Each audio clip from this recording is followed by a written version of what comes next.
To assemble the Maximo, pull the red lever on the side and lift up the handlebars. Then push it until it clicks. Then get the seat and line up the seat with the frame and push that back until it clicks.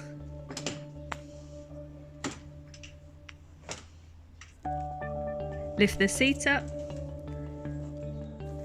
To disassemble the Maximo, press the button on the armrest to move it out the way, and then you can get off easier.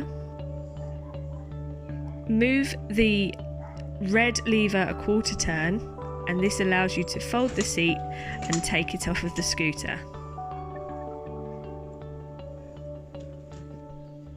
Then lift up the red lever in the middle of the Maximo, and this will allow the handlebars to fold down and the whole scooter will fold down together. Push it until it clicks.